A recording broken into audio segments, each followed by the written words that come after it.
Hello, good morning, সুপ্রভাত। কেমন আছো সবাই সোনা? ভালো তো?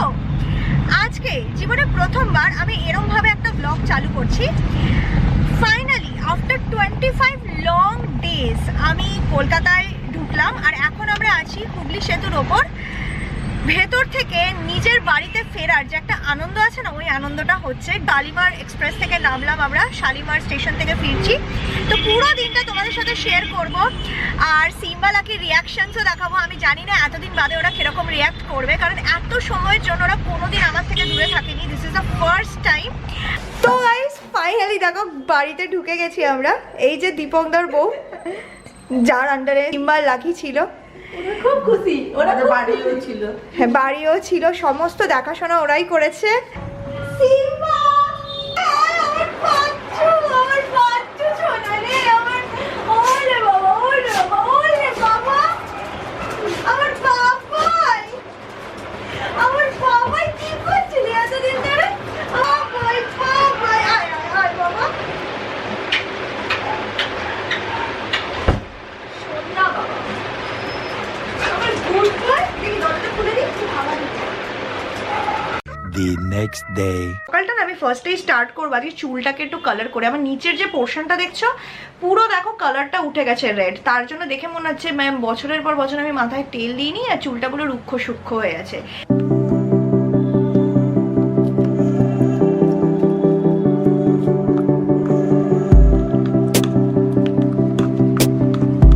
টাওয়েলটা লাগিয়ে নিয়েছি, নয়তো চুলটা খারাপ হয়ে যাবে। তো বেসিক্যালি আমার চুলের জাস্ট লোয়ার পার্টটাতেই লাগাবো, এইটুকুটা এরিয়া।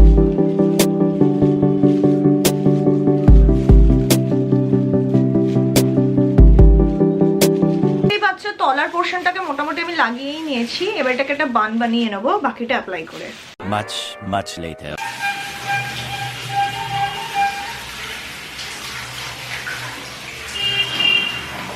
চুলটা ফাইনালি ধুয়ে নিয়েছি, দেখতে পাচ্ছ। চুলটা সকালে তোমরা কালারটা বুঝতে পারবে, আশা করি কিছুটা বুঝেই গেছো যে এখানটারও রেডিশ হয়ে গেছে। একটু ওয়েট পুট অন করেছি, ভ্যাকেশন ওয়েট, এত খাওয়া দাওয়া হয়েছে অবভিয়াসলি। তার উপর 1.5 মাসের ধরে আমি ওয়ার্কআউট করিনি, বিকজ পুজোর সময় বন্ধ ছিল। তারপর 1 মাসের জন্য I was in the tour, obviously workout হয়নি। আর বাইরে ঘুরতে গিয়ে আমার খালি একটু সাঁতার হয়েছে। শুধু সাঁতার কেটে যে লেভেলের আমি খেয়েছি, কিচ্ছু কাজে দেবে না। সত্যি কথা বলতে গেলে I really enjoyed South Indian food, but I missed home cooked food. I missed my favourite foods like biryani, chicken kosha, chowmein and what not. That is also Kolkata style. তো তার জন্য সকালে আমি রেডি করব আমার মায়ের ওয়েতে, যেভাবে মা বাড়িতে ঘরোয়া চাউমিন তৈরি করে, এগ চাউমিন, ঠিক সেরকমভাবে এগ চাউমিন বানাবো, বানিয়ে খাবো। গাজরটা কাটা হয়ে গেছে, এবার আমি বিনসগুলো কাটছি। আমি খুব সিম্পল জিনিসপত্রই দেবো, গাজর দেবো, বিনস দেবো, ক্যাপসিকাম দেবো, পেঁয়াজ আর ডিম, দ্যাটস অল। গাইস আমাদের বিনসও কাটা হয়ে গেল। এবার আমরা যেটা কাটবো সেটা হচ্ছে পেঁয়াজ।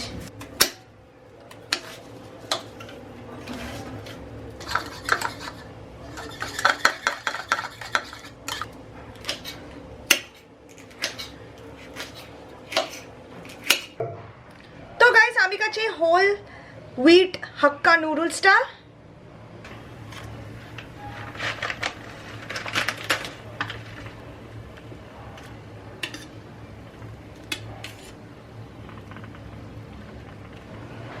এটা জাস্ট সোক করলেই হয়ে যাবে। তো আগে আমি জলটাকে বয়েল করে নেব। দিয়ে দেবো।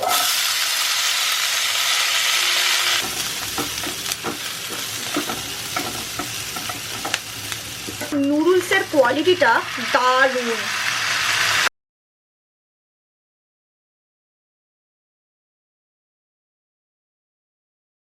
আমি অনেক উইক নুডলস ট্রাই করে ভালো, এমনকি চেপকাইনি পর্যন্ত একদম।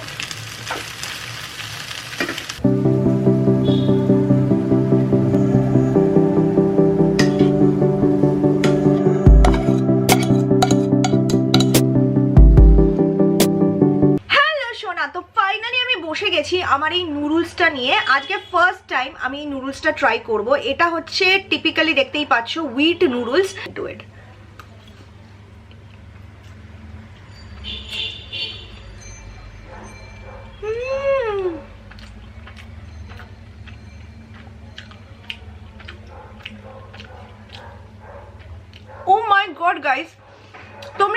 নর্মালি তোমাদের ময়দার হাক্কা চাউমিনকে এটা দিয়ে রিপ্লেস করতে পারো। একদম বোঝাই যাচ্ছে না এটা হোল হুইট, খুব টেস্টি খেতে অ্যান্ড অলসো বেশ ঝাল ঝাল তৈরি হয়েছে, তো দারুণ লাগছে। সকাল থেকে সারাদিন তো গান্ডে পিন্ডে অনেক কিছু গিলতে দেখছো, কিন্তু একটা জিনিস কি লক্ষ্য করেছো, হাজার খেলেও আমার ঠোঁটের লিপস্টিকটা কিন্তু দারুণ ভাবে লাস্ট করে। লিপস্টিক পরতে আমরা কে না ভালোবাসি, কিন্তু একটা লিপস্টিক যেটা লং লাস্টিং হবে, সুন্দর কালার দেবে, তার সাথে সাথে টক্সিন ফ্রি, আবার নন ড্রাইং পাওয়া অত সহজ নয়। তার জন্যই আমি ব্যবহার করি মামা আর্থের hydra matte crayon transfer proof lipstick. এই লিপস্টিক গুলো তোমার ঠোঁটে পুরো দিন খুব সুন্দরভাবে কালার দেয়, তার সাথে keeps your lips hydrated for up to 12 hours. এটাকে স্পেশালি ফর্মুলেট করা হয়েছে without using any harsh chemical or toxin, যার জন্য it is safe to use for everyday. এতে রয়েছে আর্গান অয়েলের গুডনেস, যেটা তোমার লিপসটাকে নারিশ করে আর প্রোটেক্ট করে ফ্রম ড্রাইনেস, আর হাইলুরোনিক অ্যাসিড থাকার জন্য it deeply hydrates your lips. It has air and comfortable to wear on daily basis. অবশ্যই এটা ওয়াটারপ্রুফ আর ট্রান্সফার প্রুফ, তার সাথে সাথে আপ টু 12 ঘন্টা লম্বা স্টে করে। লিপস্টিকটা 7টা ডিফারেন্ট শেডস এ মার্কেটে অ্যাভেলেবেল আছে, তো তুমি তোমার পছন্দ অনুযায়ী যে কোনো শেড ট্রাই করতে পারো। মামা আর্থের সমস্ত প্রোডাক্ট মামা আর্থের ওয়েবসাইট, অ্যাপ, নাইকা, ফ্লিপকার্ট আর অ্যামাজনে অ্যাভেলেবেল আছে and also available in stores near you. এছাড়া মামা আর্থের ওয়েবসাইট থেকে যদি তুমি কিছু পারচেজ করো, ওরা তোমাদের অর্ডারটাকে লিংক করবে একটা ট্রি এর সাথে, যেটাকে প্ল্যান্ট করবে বাই দ্য ইয়ার 2025। মামা আর্থের ওয়েবসাইট থেকে কিছু পারচেজ করলে অবশ্যই আমার ইউনিক কোড GIV 2023 তোমরা পেয়ে যাবে 20% অফ, মানে অনেকটাই সস্তা পড়বে।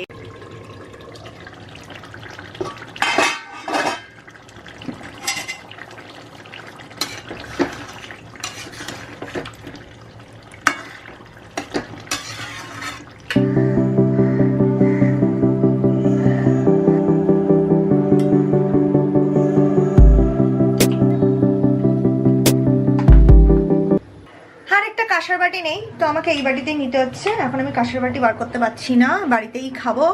এটা হচ্ছে মাছের মাথা দিয়ে বাঁধাকপি, যেটা আমার খুব খুব খুব ফেভারিট, আর কাঁচা লঙ্কা মাস্ট। আর আমাদের দুপুরের থালা একদম তৈরি।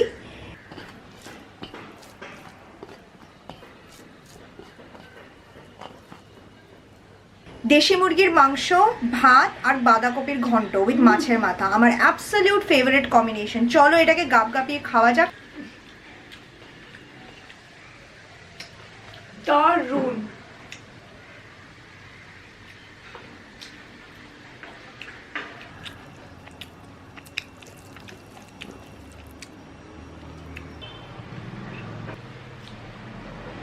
দেশি মুরগির মাংস মানেই না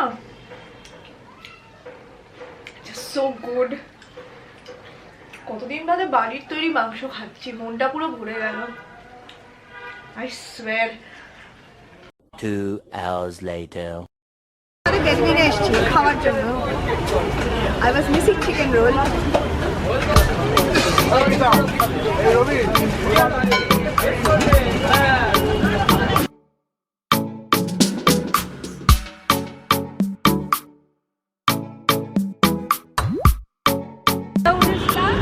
আমি পায়েলকে অনেক আগে থেকে ফলো করি আর সব ভিডিও দেখি, খুব ভালো লাগে।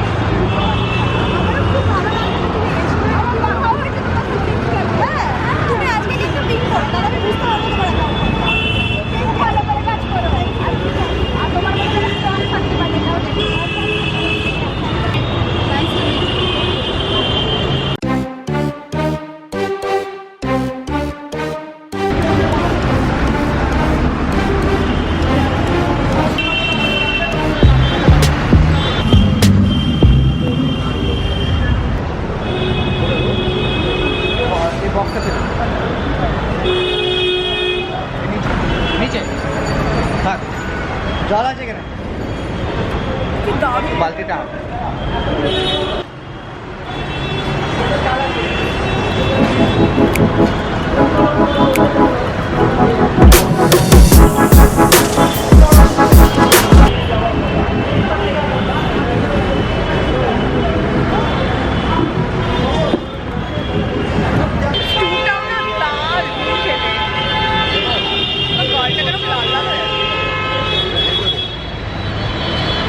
প্রথমবার হলো, মানে আমি গড়িহাট থেকে ফেরার পথে জাস্ট উঠতে যাব গাড়িতে, একটা মানে ডগ বাঁধা ছিল, ওটা স্ট্রিট ডগই বাট হয়তো ওরা পুষেছে, বাট ডগটা একটু অ্যাগ্রেসিভ নেচারে ছিল, ও মানে পুরো কামড়েই দিত আমাকে। আমি ঢুকে গেছি বলে কামড়াতে পারিনি, বাট পায়ের মধ্যে আঁচড় লেগে গেছে। তো অবশ্যই আমি ডক্টরকে ফোন করি, এখন ডক্টর বলেছে আমাকে 5খানা ইঞ্জেকশন নিতে হবে, যেহেতু ওটা রাস্তার কুকুর অবভিয়াসলি। তো যাচ্ছি এখন ইঞ্জেকশন নিতে, মানে সত্যিকারের জীবনে আর শান্তি নেই।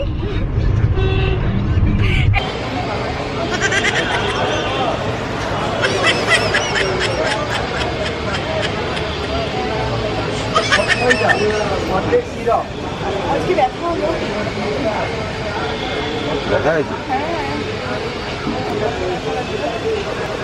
তো গাইস ফাইনালি আমি বসে গেছি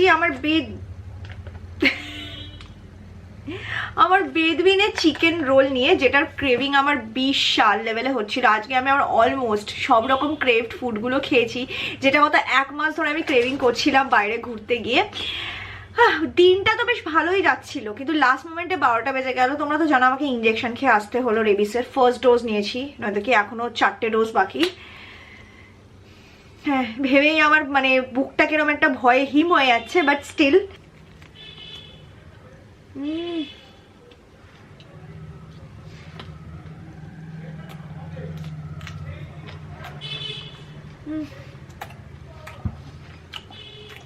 কতদিন বাদে খাচ্ছি।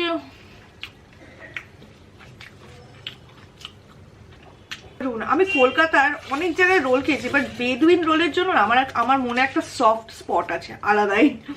যত ইচ্ছা কি বলবো জাঙ্ক আপাতত খাচ্ছি, কারণ ওয়ার্কআউট এখনো অব্দি রিজিউম করিনি। সত্যি কথা বলতে গেলে আমি যখন খুব ছোট ছিলাম তখন আমাকে একবার কুকুর কামড়ে দিয়েছিল, বিকজ আমি তখন আই থিঙ্ক KG 2-তে পড়তাম। একটা স্পিচ ছিল, আমাদের একজন রিলেটিভ ছিল তার বাড়িতে, আর সে কামড়ে ছিল, তার দোষ আমারই ছিল, কারণ আমি তাকে কাগজ খাওয়াতে যাচ্ছিলাম খা খা করে, আর সে ঘ্যাক করে আমার পেটের মধ্যে কামড়ে দিয়েছিল। তো দোষটা আমারই, কারণ আমি বুঝতাম না। এইবার যে ডগটা মানে আমাকে আঁচড়ে দিয়েছে বা কামড়াতে যাচ্ছিল, এটাতে আই ফিল ডগটার কোনো দোষ নেই, যতই ডগটা অ্যাগ্রেসিভ থাকুক। বিকজ আমার মনে হয় ডগটার হয়তো কোনো একটা ট্রমা হয়েছে, বা কিংবা হয়তো ডগটা ওরকম বেঁধে রাখার জন্য অ্যাগ্রেসিভ হয়ে গেছে। আসলে ওরা বলে যে ডগটার সাথে নাকি একটা মানে ঘটনা হয়েছিল গাড়ি রিলেটেডই, যার পর থেকে ডগটাকে ওরকম বেঁধে রাখে, মানে ডগটার চোট ফোট লেগেছিল গাড়ি থেকে।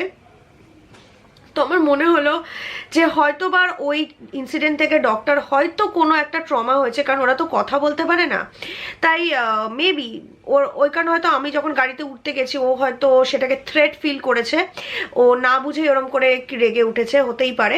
বাট আমি তা ওদেরকে বললাম যে ডক্টর যদি ওরকম কোনো প্রবলেমও থেকে থাকে ওকে একটু সেফ জায়গায় রাখা উচিত, কারণ সত্যি বলছি আমার জায়গায় যদি একটু কেউ হেভি ওয়েট থাকতো, বা কোনো যদি এজেড বা বাচ্চাও থাকতো যে চট জলদি মুভমেন্ট করতে পারবে না, খুব বাজেভাবে মানে কামড় খেত, প্রচন্ড বাজেভাবে কামড় খেত। বললাম যে জিনিসটা ওদেরকে হ্যান্ডেল করা উচিত ঠিক করে, কারণ কি বলতো হয়তো কুকুরটার দোষ নেই, কুকুরটা তো নেচারের বসে কামড়ে দিয়েছে, কিন্তু মানুষরা হয়তো কেউ হয়তো রেগে গিয়ে কুকুরটাকে আবার মেরে টেরে দিত, বলা তো যায় না, মানুষের রাগ লাগতেই পারে। তো এটা উচিত যে ওনার যাতে কুকুরটাকে একটু ভালোভাবে ভালো জায়গায় রাখে, যাতে এরকম কোনো ঘটনা না ঘটে। আমি বলেছি সেটা, আঁচড় পড়ে গেছিল পায়ের জন্য, সো তার জন্যই আমি জাস্ট ইঞ্জেকশনটা নিয়েছি, বিকজ ইগনোর করা এগুলো একদম উচিত না, সো ডোন্ট ওয়ারি। আর হ্যাঁ, তোমরা কিরকম আছো আমাকে অবশ্যই জানিও। কেরালার ব্লগগুলো কি দেখেছো? কেরালার এখনো একটা দুটো ব্লগ আছে যেটা আমি পোস্ট করিনি, আসবে no doubt, so stay tune. But তোমরা যদি না দেখে থাকো, লিঙ্কগুলো আমি ডেসক্রিপশন বক্সে দিয়ে দেবো, ডু চেক আউট। ভিডিওটা এন্ড করে দিলাম। এরকম আরো ইমপ্রম্পটু ব্লগস এই চ্যানেলে দেখতে চাইলে নিচে কমেন্ট করে জানিও, I will keep on posting no doubt. ভালো থেকো সবাই, গুড নাইট, বাই।